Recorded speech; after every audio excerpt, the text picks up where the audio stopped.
consequentemente eu vou perder em potência, ou seja, eu vou perder em alta rotação. Quando eu quero uma moto onde eu tenho mais potência, ou seja, mais velocidade final, mais giro nesse motor, tá? Eu vou buscar uma moto onde ela tenha mais alta rotação. Quando eu busco uma moto onde ela tem mais alta rotação, eu perco em torque. Como que funciona isso? Aqui eu fiz um gráfico, tá? Só uma simulação para vocês entenderem.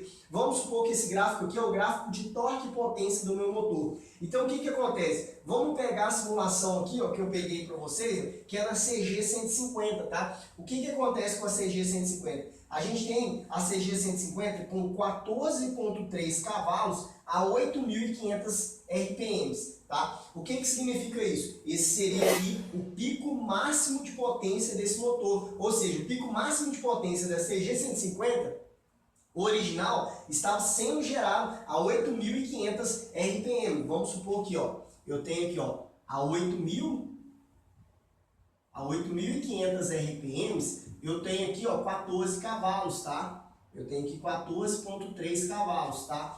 E o que que acontece? Só que essa moto, ela também tem um torque, ó. A gente vê aqui, ó, que esse motor começou a acordar aqui, ó, nessa faixa aqui, ó, tá? Nessa faixa aqui, esse motor começou a acordar. Então, o que que acontece? Vamos supor que ele começa a acordar com 3.000 RPMs. Então, a CG 150, só um exemplo. Vamos supor que ela acorda. O que que é acordar, tá? Que esse motor começa a empurrar, tá? Ou seja, você acelerou com 3.000 RPM, você já sentiu mais força na moto. Ela já começa a te dar uma maior agilidade. Ela já empurra esse motor, essa moto, ela já empurra o seu peso, o peso da massa de toda a moto, de você montada, ela já começa a empurrar. Você acelerou, vamos supor, na hora que já chega em 3.000 RPM, esse motor começa a encher, ele começa a sair com maior velocidade. Então, e a 8.500 RPM, esse motor é o pico máximo de potência dele ali, onde eu tenho o máximo ali de potência, ou seja, onde está gerando 14,3 cavalos. Tá? Quando a gente fala que eu quero uma moto onde eu estou buscando mais alta rotação, eu tenho diferença nesse gráfico. Tanto uma moto onde eu tenho mais torque e uma moto onde eu tenho mais potência, que é dois gráficos que eu fiz aqui diferente. Vamos supor que aqui esse preto seja a linha da CG 150 original, uma suposição. O vermelho seja uma preparação que eu fiz para alta rotação, média alta rotação, onde eu busco mais potência em alta rotação. E o azul é onde eu busco, tá, o fator de mais baixa nessa moto. Eu quero mais agilidade, eu quero uma moto onde ela tenha mais força, mais torque em baixa rotação. Tá, Otávio, mas por que você está mostrando esse gráfico? Você não vai falar sobre a questão do RPM do CDI? Vamos chegar lá. Porque se você entender isso aqui, ó, que eu vou falar para você, talvez, se você está pensando em colocar um CDI, um RPM mais, sem ter feito nenhuma alteração no seu motor, você vai ver que você está jogando dinheiro fora, que não compensa você fazer isso, tá?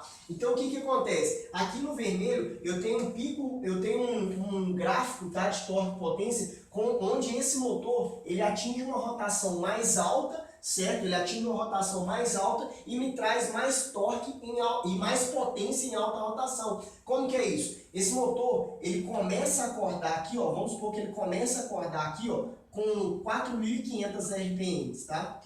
Vou colocar aqui, ó, com 4.500 RPMs, tá? É uma suposição. Com 4.500 RPMs aqui, ó, esse motor começou a acordar, tá? 4.500, sim. Vamos colocar aqui com 4.500 ele começou a acordar. Só que lá com 9.500 RPMs foi o pico máximo de potência desse motor. E vamos supor que ele conseguiu gerar aqui, nessa rotação, ele conseguiu gerar 15 cavalos e meio, tá? Vamos supor, uma suposição, poderia estar gerando mais, menos, mas é só uma suposição, tá, pessoal? 15 cavalos aqui, ó. Então, o que que acontece? Aqui eu tenho o gráfico original, eu tenho uma moto onde ela tem um torque melhor em baixa rotação, principalmente porque é uma moto que foi projetada para isso, a CG 150, uma moto original, ela tem um equilíbrio aqui entre torque e potência, ela precisa ter isso aqui, porque na concepção de fazer uma moto de rua, você precisa ter isso aqui, porque o cliente, um exemplo, o cliente que compra uma moto da Honda, você que comprou uma moto da Honda, você quer uma moto para o dia a dia, que você está parando o sinal, uma moto para trabalho, você precisa de torque, mas tem hora que você também precisa de um pouco mais de potência para chegar ali no 100, 110, 120, tranquilo aí para estar rodando tranquilamente, tá? Então, ela tem um equilíbrio, Agora, quando eu faço uma preparação, eu vou buscar alguma dessas áreas. Ou eu busco mais potência, mais alta rotação, ou eu posso buscar esse equilíbrio também, ou eu posso ter mais força, onde eu quero uma moto mais para torque, mais baixa rotação, tá? Então, no gráfico azul aqui, ó, eu tenho uma moto onde já com, deixa eu colocar com azul, já com 2.000 RPMs aqui, ó, com 2.000 RPMs, com 2.000 RPMs aqui, esse motor começa a acordar. Mas aqui com 6.500 RPM, esse motor, ele é o pico máximo de potência dele aqui. E vamos supor que o pico máximo de potência dele aqui tivesse aí com 12 cavalos, tá? 12 CV. Então, peraí que eu vou apagar aqui, pessoal. 12 cavalos, ó. Então, o que que acontece aqui, ó? Eu tenho, deixa eu apagar aqui. Eu tenho aqui, ó, 3 tipos de gráficos aqui diferentes, tá? Aqui, no azul, eu tenho uma moto para média, baixa rotação aí, tá? Ou pode ser uma moto somente para baixa rotação, certo? No gráfico preto, eu tenho uma moto original, praticamente original, ou seja, onde ela tem equilíbrio entre torque e potência, tá?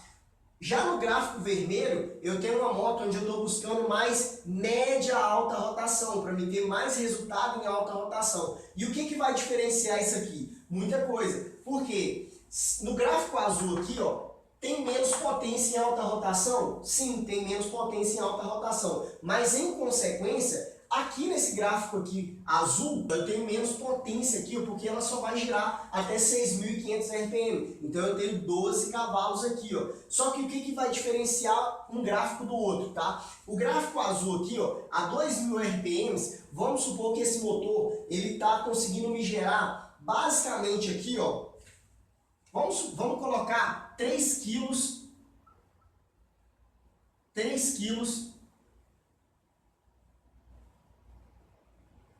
quilo-força grama metro, tá? O que que é isso? É 3 kg de torque ali, tá? Um exemplo, 3 kg de torque. Então, no gráfico preto, que é uma moto original, tá me dando ali 1,5 kg, tá? Tá me dando aqui 1,5 kg. 1,5 kg. E no gráfico vermelho, o torque aqui tá menor ainda. Vamos supor que tá me dando 1,2 kg força metro. Tá? O que que isso significa? É a quantidade de torque, ou seja, a quantidade de força que esse motor tem para empurrar essa massa, ou seja, esse peso sobre ele. Tá? E isso varia muito, porque se eu tenho aqui uma caminhonete, um caminhão, eu preciso estar nesse gráfico azul, porque eu preciso ter mais força para empurrar o peso que está atrás da caminhonete, para empurrar o peso que está no caminhão. Tá? Então eu preciso de torque em baixa rotação, eu não preciso de tanta potência. Porque a potência aqui, ó, ela está sendo gerada em alta rotação, para me atingir o quê? Altas velocidades. Então, no gráfico azul, eu tenho mais torque, ou seja, é uma moto que consegue empurrar mais esse peso. Um exemplo, para uma moto de trilha, por que que eu preciso ter mais torque? Porque dependendo do morro que eu tiver, a massa, ou seja, a inércia da massa ali, ó, que está puxando para baixo, vamos supor, você está subindo, tá? Só que seu corpo está para trás assim, então esse peso seu está puxando para trás, tá? E o seu motor está empurrando a moto para cima, está querendo chegar até o final. Então ele precisa o quê? De torque ali. Então isso que seria relacionado a isso, o torque, essa força de empurrar esse peso, tá? Então, quanto menos torque eu tenho, menos torque em baixa rotação eu tenho aqui, ó, esse motor geralmente vai ser mais fraco na saída. Eu tenho um motor mais fraco, menos ágil na saída. Se eu administrar muito peso em cima desse motor, vai ser ruim, porque ele vai ter uma saída muito lenta, tá? Vai ter uma saída muito lenta. Já um motor que tem muito torque em baixa rotação, ele tem uma saída forte, porque tem peso, mas ele consegue empurrar esse peso, tá? Por isso que ele é gerado mais para uma moto off-road, tá? Gerado mais para caminhão, picape, onde ela precisa empurrar esse peso, tá? E a moto de trilha, geralmente uma moto off-road, ela precisa de ter mais torque embaixo para ser mais ágil, tá? E ajudar também a empurrar quando o seu motor está em baixa rotação. Pensa comigo, eu sou uma moto de trilha, quando você está subindo um determinado, se for muito alto o morro que você está subindo, o que vai acontecer? Você não está subindo ali o morro a 8.000 RPMs, não, seu motor está girando ali, ó, a 3, 4.000 RPMs ali, ó, então isso é pouco, tá? Então se eu tenho um motor para alta rotação, vai funcionar? Não, porque se eu estiver girando esse motor aqui, ó, de 9.500 rotações, aqui a 5.000 RPMs, eu tenho menos potência do que um motor que está girando aqui em baixa rotação. Então, às vezes, eu analisar esses fatores vai me trazer resultado. Por quê? Se eu quero uma moto de trilha onde ela vai trazer mais resultado assim dentro da trilha, eu busco mais as baixas rotações, médias baixas rotações. Já um motor onde eu uso no velocross, é uma moto de trilha que eu estou usando talvez numa competição de velocross, motocross, já é diferente. É um motor que eu preciso de mais alta, porque esse motor vai estar girando ali a 8, 9.000 RPMs, então eu preciso de mais altas. Então eu preciso analisar esses fatores. Agora, quando eu tenho um motor onde eu quero mais velocidade final, atingir 160, 170, se quer 180, eu vou buscar um motor onde eu vou buscar um motor onde eu quero mais potência em alta rotação. Então eu vou buscar um motor média alta rotação, posso buscar um motor além disso, alta rotação super alta, tá? Para mim atingir o quê? Mais velocidade final. Então isso tudo eu preciso analisar esses gráficos aqui. Se eu quero equilíbrio, eu quero um pouco de alta na minha moto, mas também quero torque. Então eu posso fazer no equilíbrio aqui, ó. Eu posso fazer esse equilíbrio aqui para me ter o quê? Resultado desse motor, tá? Para me ter tanto torque em baixa rotação quanto potência em alta rotação. Então eu faço esse equilíbrio aqui para me ter esse resultado. Agora, se eu quero um motor onde eu quero ele mais para média baixa, eu posso escolher o gráfico azul. E se eu quero um motor para alta rotação, eu posso escolher o gráfico vermelho.